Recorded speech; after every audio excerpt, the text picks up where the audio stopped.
Assalomu alaykum. Sizlar bilan Shahzod Xalimbetov, ya'ni 2-sinf yosh iqtidorlar olimpiadasi, 2-sinf matematika savollarini birgalikda sizlarga tushuntirib beraman. Birinchi savolda Anvarda 8 ta olma bor edi, onasi yana 5 ta olma sotib oldi. Demak, hammasi bo'lib Anvarda nechta olma bo'ldi? 8 ga 5 ni qo'shamiz. Barobar nechaga teng bo'ladi? 13 ga. Agar farzandlaringiz shu joyda qo'shishda adashadigan bo'lsa, qaranglar, 10 likka to'ldirishni o'rgatinglar. 10 lik. Aytamiz. Misol uchun 8 ga nechini qo'shsam 10 bo'ladi? 2 ni. Ha, bo'ldi. Keyin esa 5 dan 2 ni ayiramiz. Nechiga teng bo'ladi? 3. 8 ga 2 ni qo'shadi 10. Keyin 3 ni qo'shadi, 10 ga 3 ni qo'shadigan bo'lsa 13 chiqadi. Agar bu usulda ham ozgina qiynaladigan bo'lsa, yana bitta usul bor. 8 ni o'sha yodida saqlab turadi-da, barmoqlarida, mana hozir kamerani qo'shamiz. Barmoqlarda qaranglar mana. 9, 10, 11, 12, 13 deydi-da, sanaydi. Ko'rdinglar-a? 8 ni esida saqlab turadi. Keyin mana 9 sanab ketadi. 1 ni qo'shsa 9 ku. Keyin 10, 11, 12, 13 bo'ladi. Agar qo'shishda ham qiynaladigan bo'lsa, mana shu usuldan foydalaninglar. Keyingisi, bu yerda jami nechta olma bor deyilgan? 4 ta bu tarafda, narigi tarafda 3. Endi 4 ga 3 ni qo'shadigan bo'lsam, necha chiqadi? 7. Agar buni ham qo'shishda ko'pchilik qiynaladigan bo'lsa, o'sha hozirgi usuldan foydalaning. 4 ni eslab turadi. Keyin mana 5, 6, 7. 3 ni qo'shadi, 3 tani. Ko'pchilik mana bitta qo'lda 4 ni, bitta qo'lda 3 ni deydi, mana ko'z bilan sanab chiqadi. Undan yaxshiroq usuli mana shunaqa, ya'ni esda saqlab turadi, qo'lda qo'shib tashlaydi. Boshlanishiga shunaqa o'rgansa bo'ladi. Endi bu testda esa jamini sanaganda ham, misol uchun sanasa ham bo'ladi. Endi qaranglar, havoga uchirilgan 15 ta shardan 6 tasi yorildi. Nechta shar qoldi? 15 dan nimani ayirishimiz kerak bo'ladi? 6 ni ayirishimiz kerak. 15 dan 6 ni ayiradigan bo'lsam 9 chiqadi. Endi ayirishda ham shunaqa qiynaladiganlar bo'lsa, o'rgatinglar mana. 10 qo'shilgan 5 deb yozib olsin. Keyin mana 10 dan 6 ni ayirishni biladi-yu, 10 dan 6 ni ayirishni. 4 chiqadi javobi. Endi 4 mana shu yerda 4 ga 5 ni qo'shib qo'yadi, javob 9 chiqadi.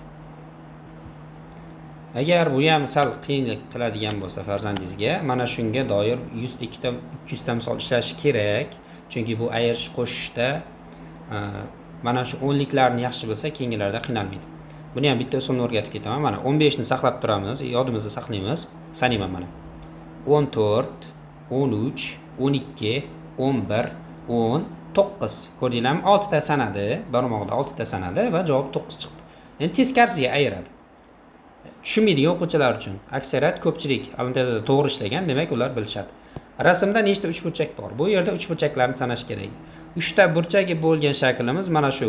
Misolda qaranglar, uchburchak. Mana bu esa 4 burchak deyiladi. Bu esa doira. Jami nechta uchburchak bor ekan? 3 ta uchburchak bor. Mana javobda belgilangan. Keyingisi, har bir qutida 4 tadan koptok bor. 3 ta qutida jami nechta? O'sha olimpiadada o'zim nazoratchi bo'ldim 2-sinflarda. Ko'pchiligi jadvalni bilar ekan. 5 likgacha deyishdi. Endi 1-sinfda o'sha yodlash qiyin emas, yodlab olsa bo'ladi. Kunda bitta yodlasin, misol uchun 2 likni, 3 likni, 4 likni. Sentyabrda maktabga borganda boshqa o'quvchilardan juda ham oldinda bo'ladi. Bu yerda 4 ni 3 ga ko'paytiradi, 12. Agarda ko'paytirishni bilmagan, fikrlash yaxshi bola qanaqa qiladi desanglar, 1, 2, 3, 4, 5, 6, 7, 8, 9, 10, 11, 12 ta deydi. Sanab chiqsa ham bo'ladi bunda. Sanashni ular juda ham yaxshi bilishadi. Keyingi misolga o'tamiz endi. 6-savol, qaranglar mana. Bu yerda o'sha fikrlashga doir, o'quvchilarning fikrlashiga doir misol. Qatorni davom ettiring debdi. Ya'ni qonuniyat topish kerak. O'zi 2, 4, 6, 8, ya'ni 2 qo'shilib boryapti, har bittasiga 2 qo'shilyapti. Shunda keyingisini topish uchun yana 2 ni qo'shamiz. Javob necha chiqadi? 10 chiqadi. Keyingisi 2A sinfda 12 ta o'g'il bola, 10 ta qiz bola bor. Sinfda jami nechta o'quvchi bor debdi mana. 12 ga qo'shish kerak 10 ni. Javob 22 chiqadi.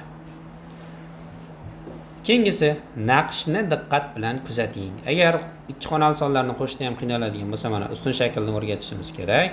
0 ga 2 ni qo'shamiz, 2, 1 ga 1 ni qo'shamiz, 2. Mana shunaqa yozib tushunib olsa bo'ladi. Keyingisi, naqshni diqqat bilan kuzating. Savol, ya'ni so'roq belgisi o'rnida qaysi shakl turishi kerak? Bu yerda ham qonuniyat. Ya'ni uchburchak doira, uchburchak doira, uchburchak, keyingisi nima bo'lishi kerak? Doira. Mana shunaqa misollarda hozirgi paytda ko'proq ishlatish kerak, chunki ularning fikrlashi o'zgaradi. Agar kerak bo'ladigan bo'lsa, men mana shunga doir misollarni Telegram kanaliga tashlab beraman. Yozadigan bo'lsanglar izohda. Chunki maqsadimiz nima desanglar, maqsadimiz mana shu bolalarning, iqtidorli yoshlarni topib, ularni eng zo'r dunyo bo'yicha eng zo'r universitetlarga o'qishga kirgizish. Oldingi yillarda Prezident maktabiga o'quvchilarim kirgan, ular bilan hozir ham ishlashib turamiz, chunki ularni o'sha dunyo bo'yicha top universitetga kirishini xohlayman. Bu yerda demak doira degan javob bo'ladi. Keyingi misolda quyidagi sonlarning kattasini toping debdi. 23, 32, 13, 31. Albatta eng kattasi 32 bo'ladi. Keyingisi 16 sonning yarmini toping debdi. 16 ning yarmi, yarim degan nima o'zi deydigan bo'lsa, u 2 ga bo'lish kerak. Qanaqa tushuntiramiz birinchi sinf, ya'ni 2 ga o'tadigan o'quvchilar uchun deyilsa, tasavvur qilinglar, sizda 16 ta olma bor, uni 2 ta do'stingizga berishingiz kerak. 2 ta o'rtog'ingizga berishingiz kerak. Nechtadan beramiz dedi? Ular sirazi tushunadi keyin. Bo'lish kerak ekan 2 ga degan narsani. O'sha yarmi degan 2 ga bo'lishimiz kerak bo'ladi. Javobi 8 chiqadi. Dilnozada 20 ta konfet bor edi. U ukasiga 5 ta, singlisiga 4 ta konfet berdi. Dilnozada nechta konfet qoldi?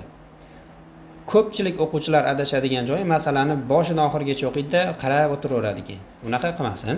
Boshda o'qiydi mana 20 ta konfet bor, bilib oldim, to'xtayman shu joyda. Ukasiga 5 ta, demak, ukasiga 5 ta bersa, 5 ni ayirishim kerak, barobar 15 ta qoldi. Keyin 15 ta qoldi yozib qo'yamiz. Singlisiga 4 ta konfet berdi deyapti. 4 ni nima qilishimiz kerak bo'ladi? Yana ayiramiz. Javobi 11 bo'ladi. Buni ham agar ustun shaklda bilmaydigan bo'lsa, ya'ni ayirishda qiynaladigan bo'lsa, chunki o'sha birinchi sinfda yaxshi ayirish qo'shishlarni o'rganib olsa, keyin ikkinchi sinfda ko'paytirish bo'lishlarni yaxshi o'rganadi. Keyin katta xonali sonlarda ham qiynalmaydi. O'sha birinchi, ikkinchi, uchinchi, ya'ni boshlang'ich sinfda o'quvchiga juda katta e'tibor qaratilishi kerak ota-ona. Sababi bu bolaning fundament qancha baquvvat bo'lsa, ertaga shuncha narsani ko'tara oladi. Ya'ni keyin u 5-chi, 6-chi, 7-chi sinfda qiynalmaydi. Shuning uchun e'tiborni kuchli qilish kerak farzandga hozir. Mana bu yerda 20 bo'lsa, qaranglar, bir qarz beramiz bunga. Bu 10 bo'ladi. 10 dan 5 ni ayiradigan bo'lsam 5.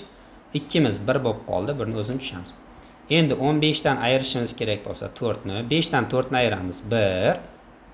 Birni o'zidan hech qaysi sonni ayirmaymiz, birni o'zini yozib qo'yamiz, ya'ni 11 chiqadi. Endi 12 bu ham o'sha ko'paytirishga taalluqli misol. Ularning jami nechta oyoq bor? 3 ta mushuk, jami nechta oyog'i bor? 3 ni ko'paytiramiz 4 ga, chunki bitta mushukdan nechta oyoq bo'ladi? 4 ta oyoq bo'ladi, barobar 12 ga teng bo'ladi. Agarda ko'paytirishni bilmaydigan bo'lsa, sanab chiqish kerak bo'ladi. 1 2 3 4 5 6 7 8 9 10 11 12. Mana sanab chiqish usuli. Bu ikkinchi usul bo'ldi, bu birinchisi, ikkinchisi. Uchinchisi ham bor. Nima qiladi desa, 4 4 4 deb to'rtalasini, ya'ni uchalasini qo'shadi va javob 12 chiqadi. Keyingisi bo'sh o'rinda qaysi son turibdi? Bu yerda 15 dan 7 ni ayirish kerak. Mana shu yerda javobi nima chiqadi? 8 chiqadi. Buni qanaqa ayiramiz desa, o'sha boya o'rgatgan usulim. 15 saqlab turamiz, ayiramiz mana. 1 ni ayiramiz. 1 ni ayirsam necha qoladi? 14, 13, 12, keyinchi 11, 10. Yana 5 ni ayirdim. Endi 2 ni ayirishim kerak. 10 bo'lsa 9, 8 mana. 7 ni ayirib tashladim, 8 qoldi. Ko'pchilik o'quvchi qiynaladigan joyi mana shu 16 ayrilgan 9. 15 ayrilgan 8. Mana shu misollar. Mana shunga taalluqli 100 yoki 150, 200 ta misol ishlasa o'quvchi juda ham foydali bo'ladi va qiynalmaydigan bo'ladi. Ya'ni shu darajada ishlash kerakki, barmoq ishlatmasdan u esida qolib ketish kerak, ya'ni yodlab olish kerak. Bo'ldi, 15 dan 8 ayirsam necha bo'ladi? 7. 15 dan 9 ayirsam necha bo'ladi? 6. Tez aytadigan bo'ladi. Buning uchun ko'proq misol ishlash kerak. Sizlarga bepulga shu narsani beraman. Agar izohda yozadigan bo'lsanglar, mana shu qo'shishga taalluqli misol bering desanglar, agar ishlaymiz desa, farzandlaringiz mana shunga taalluqli 100 ta 200 ta misol faylni jo'nataman sizlarga. Agar foydali bo'lsa sizlar uchun, ya'ni o'sha mehnatimizni qadrlab, uni ishlash kerak bo'ladi ekan. Bugun payshanba debdi. O'sha payshanba bo'lsa 3 kundan keyin qaysi keladi mana? Payshanba, hafta kunlarini ham o'rgatib qo'yinglar. Payshanbadan keyin juma keladi. Mana sanadi. Juma, keyin shanba, keyin yakshanba. Qaysi javob bo'lar ekan? 3 kundan keyin yakshanba keladi. Yakshanba. Keyingi misolga o'tamiz endi. 15-chi. Savatda 12 ta nok bor edi. Bolalar 5 tasini yeb qo'yishdi. Rasm ustida chizilgan mana. 5 tasi yeb qo'yilgan chizilgan. 12 ta nokdan ayirish kerak 5 ni. Bu yerda chizma bo'yicha sanasi ham bo'ladi. 1, 2, 3, 4, 5, 6, 7 tasi qoladi mana. Javobi 7 chiqadi. Keyingi 16-misolda bir son o'yladim, unga 10 ni qo'shdim. So'ng 4 ni ayirsam, natija 20 ga teng bo'ldi. Oxiridan kelishimiz kerak. Demak, natija 20 chiqdimi? Mana shu yerda 4 ni ayirgan bo'lsak, qo'shamiz 4. 24 bo'ladi. Endi 10 ni qo'shgan bo'lsa, nima qilishimiz kerak? 10 ni ayirishimiz kerak. Barobar 14. Ozgina murakkablik qilsa, o'quvchilarga o'rgatib qo'yish kerak. Mana shu javoblardan kelib chiqsa, masalan uchun 12. 12 ga 10 ni qo'shamiz. 22. 4 ni ayirsam chiqadimi? 20 yo'q, chiqmaydi. 16 ga 10 ni qo'shib 4 ni ayirsam chiqadimi? Yo'q. 13 ga 10 ni qo'shib 4 ni ayirsam chiqadimi? Yo'q. 14 ga 10 ni qo'shib 4 ni ayirsam 20 chiqadimi? Ha. Javobdan kelib chiqishni ham bilish kerak. Agar mana bu joyda teskari tartibda kelishni bilmasa. Ko'rdinglarmi? Yangi narsa o'rgandim. Endi qonuniyatni toping va qatorni davom ettiring debdi. Qonuniyatni topishimiz kerak. Qaranglar, bu yerda nima bo'lyapti o'zi? Keyingisiga 2 qo'shildi, keyin 3 qo'shildi, keyin 4 qo'shildi. Qo'shish ko'paytirishga tushmadi. Shunda bu ketma-ketlik oshyapti. Keyingisiga necha qo'shiladi? 5. Javobi 15 bo'ladi. Endi hovlida quyonlar va tovuqlar bor. Ularning jami 18 ta oyog'i bor. Hovlida 3 ta quyon bo'lsa, qaranglar. 3 ta quyon debdi. Quyonda nechta oyoq bor? 4 ta. Uni 4 ni 3 ga ko'paytiramiz. 12. Ko'paytirishni bilmaydi degan bo'lsa, qanaqa qiladi? 3 ta quyonni oyog'ini sanash uchun 4 ni qo'shish kerak 3 marotaba. 12 chiqadi javobi. Endi o'sha 18 ta oyog'idan ayirib tashlash kerak 12 ni. Barobar necha chiqadi? 6. Endi tovuqda 2 ta oyoq bo'lsa, 6 oyoq nechta tovuqda bo'ladi? 2 ga bo'lamiz 3 ta. Keyingisi uzun arqonni 4 ta teng bo'lakka bo'lish uchun uni kamida necha marta kesish kerak? Mana. Ko'pchilik o'quvchi 4 marta deb o'ylaydi, lekin xato qiladi. Necha marta kesish kerak deydigan bo'lsanglar, bu yerda mana 1, 2, 3 marta. 3 marta kesamiz, 4 ga bo'linadi. 1, 2, 3, 4. Ko'rdinglarmi? 4 bo'lak bo'ldi. Tushungan bo'lsanglar zo'r mana o'chib qoldi hozir mana. 20-chi 1, 2, 3 raqamlardan foydalanib jami nechta har xil ikki xonali son tuzish mumkin? Ikki xonali son deganimiz mana o'quvchilar albatta bilishadi. 12, 13, 21, 23, 31, 32. Mana jami nechta ekan? 6 ta tuzish mumkin. Avgust oyidan darslarimiz boshlanadi, kurslarimiz. Bu kurslarga yozilish uchun quyidagi raqamlarga qo'ng'iroq qilishingiz mumkin. Vaqtingizni ajratib videoni ko'rganingiz uchun rahmat. Nimadir o'rgangan bo'lsanglar juda ham xursandman. Endi ingliz tili tahlili boshlanadi. Assalomu alaykum barchaga. Ismim Tolibjon, familiyam Kenchayev. Al-Xorazmiy o'quv markazida ingliz tilidan dars beraman. Bugun o'quv markazimizda bo'lib o'tgan yosh iqtidorlar olimpiadasini 2-sinflar o'rtasida bo'lib o'tgan testni, ya'ni ingliz tilidan testni tahlilini qilib borajakman. Xo'p, yaxshilab e'tibor etamiz. Bu 21-test. Which word is different? Qaysi so'zimiz boshqacha, qaysi so'zimiz boshqalardan farq qiladi degan ma'nosida. Apple, banana, orange, table so'zlarini yaxshilab e'tibor etadigan bo'lsak, bu yerda o'quvchilar birinchi o'rinda siz tarjimani yaxshi bilsangiz, bu yerda to'g'ri javobni topib bilgan bo'lasiz. Apple olma, banana banan, orange apelsin, table bo'lsa stol. Quyida berilib turgan A, B va C variantlarini yaxshilab qaraydigan bo'lsangiz, uchalasi ham meva hisoblanadi. Shundan keyin ulardan farq etadigan faqatgina table. Shundan keyin to'g'ri javob bu yerda qaysi bo'ldi? Table. D variantimiz bo'ldi. D variantimiz bu yerda to'g'ri hisoblanadi. Quyidagilar xato. Xo'p, bundan keyingisi 22-testimizga yaxshilab e'tibor etamiz. My mother is a teacher shaklida bo'lishi kerak, chunki is bu to be degan mavzu. Ingliz tilida to be degan mavzu bor ekan. To be fe'li bu 3 dana shakllari bor ekan. Uni am, is va are shakllari bor. Shulardan kelib chiqib ishlanadigan test hisoblanadi bu. Xo'p, yaxshilab qaraydigan bo'lsangiz, my mother is a teacher. Mening oyim birlikda bo'lib turganligi sababli shundan keyin ham siz to'g'ri javob B variantini qo'yib kelasiz. Lekin A javobga qaraydigan bo'lsangiz, M varianti faqatgina gapda I ega bo'lib turgan vaqtda ishlatiladi. Boshqa vaqtda ishlatilmaydi. Shundan keyin ham B javobimiz xato.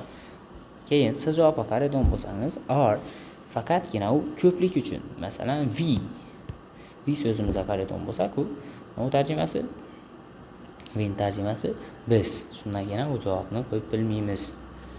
Siz javobimiz ham xato. Endi D variantimizga qaraydigan bo'lsak, D ya'ni be shakli bu asosiy fe'l bo'lib ishlatilishi mumkin yoki ko'makchi fe'l. Quyidagi holatda I be yoki my mother be shaklida ishlatib bilmaysiz. Mening oyim o'qituvchi bo'l shaklida ishlatib bo'lmaydi. Shundan keyin ham bu yerda to'g'ri javob B variant. Mening oyim o'qituvchi shaklida ishlatadi. Endi 23-testimizga qaraydigan bo'lsak, my book is red. Xo'p, bu yerda siz qo'yishingizga variantni javob topasiz. Quyidagi izga qarab turibsiz. Is birlikdagi ega uchun ishlatiladi. Quyidagi A, B, C, D variantlarini qaraydigan bo'lsangiz, birlikni ifodalab turgan otimiz faqatgina A variantda berilgan. Book kitob. Books kitoblar, books are kitoblar, book is shaklida ishlatib bilmasak. 24-so'zimizga qaraymiz. Which animal can fly? Qaysi hayvon ucha oladi? Dog. It ucha oladimi? Yo'q, uchib bilmaydi. Bird. Qush uchib biladimi? Ha, uchib biladi. Shu variantni qo'yib turamiz. Cat. Uchib biladimi? Yo'q, mushukimiz uchib bilmaydi. Fish. Baliq uchib biladimi? Yo'q. Uchib bilmaydi. Shundan keyin ham bu yerda to'g'ri javob B variant bo'ldi. 25. O'quvchilar boyada aytib o'tilgan there is va zera mavzusi bu yerda agar there is bo'ladigan bo'lsa, gapning egasi birlikda bo'lishi kerak edi. Lekin bu ikkita ruchkalar ko'plik bo'lib turganligi sababli is varianti M ni faqatgina I ga nisbatan ishlatib bilasiz deyildi. Undan keyin B javobni ham chiqarib tashladik. Xo'p, undan keyin C variantiga qaraydigan bo'lsak, ko'plik bo'lib turgandan keyin u are ishlatiladi. Boya aytilib o'tilgandek, are shakli ishlatilib o'tdi. Xo'p, D variantiga qaraydigan bo'lsak, umuman ishlatilishi mumkin emas. There be deb ishlatib bilmaymiz. There will be shaklida ishlatsak bo'lar edi, lekin quyidagi shaklda ishlatib bo'lmaydi. There be shakli xato hisoblanadi. Keyingisi 26. I nisbatan to be ishlatilishi. I be deb ishlatilmaydi. Is shaklida ishlatilmaydi. Are shaklida ishlatilmaydi. Faqatgina M variantimiz qoldi. To'g'ri javobdir. Xo'p, 27. Find the correct sentence. To'g'ri gapni toping. Xo'p, bu o'quvchilar to be mavzusi sifat bilan ishlatilishi. She is happy. U baxtli. Bu gapimiz to'g'ri. She happy shaklida ishlatishimiz mumkin emas. Xo'p, happy she is shaklida ham ishlatilmaydi. Faqatgina A variant bu yerda to'g'ri bo'ladi. She ga nisbatan are ya'ni ko'plik to be ishlatilishi mumkin emas. D variantni ham bu yerda chiqarib tashlaymiz. To'g'ri javob o'z-o'zidan A variant qoladi. Keyingisi 28-testimizga qaraymiz. 28-testimizda berilib turgan savollar yaxshilab e'tibor etamiz. Which is a vegetable? Qaysi biri sabzavot? Banana meva, xato. Apple va meva, ham xato. Pear nok, u ham xato. Tomato pomidor, u sabzavot hisoblanadi. Shundan keyin to'g'ri javob D bo'ldi. Keyingisi 29-testimizga qaraymiz. The opposite of hot is ya'ni issiqning qarama qarshisi nima? Warm iliq. Yo'q, bu gapimiz bo'lishi mumkin emas. Cold sovuq, bu gapimiz to'g'ri. Big katta, xato. Xo'p, fast tez, bu ham xato. Shundan o'z-o'zidan ko'rinib turibdi-ku, biz 29-testimizda B variantimiz to'g'ri hisoblanadi. Keyingisi 30-testimiz va oxirgisi. Xo'p, o'quvchilar buni yaxshilab e'tibor etadigan bo'lsangiz, bu mavzu present simple mavzusiga doir mashq hisoblanadi. Test hisoblanadi. We ga nisbatan quyidagi formula bilan ishlatishimiz kerak. Subject plus verb ichida s. Xo'p, bu s ni yana testimizdan o'tmasimizdan oldin s ni tushuntirib beraman. Bu s faqatgina birlikdagi ega. He, she, it agar ism bo'ladi, Anvar, Sarvar yetaveradi. Undan siz uni nisbatan s qo'shimchasini qo'shishingiz kerak. Masalan, work degan so'zimizga qaraymiz. Works qo'shimchasi qo'shiladi agar u egamiz birlikda bo'lib turgan bo'lsa. Xo'p, endi bu gapimizga, testimizga qaytamiz. 30-testda yaxshilab e'tibor bergan bo'lsangiz, quyidagi berilgan we so'zini qarang. We so'zimiz o'quvchilar bilamiz, uning tarjimasi biz bo'lgandan keyin u birlikdami? Yo'q, ko'plikda bo'ladi. Ko'plik bo'lgandan keyin o'quvchilar bergan nisbatan siz quyidagi s qo'shimchasi qo'shilgan variantni darrov chiqarib tashlashingiz kerak. Bu javob xato. Shu o'rnimizda ko'rinib turibdi. S orqali topildi. Xo'p, undan keyingisi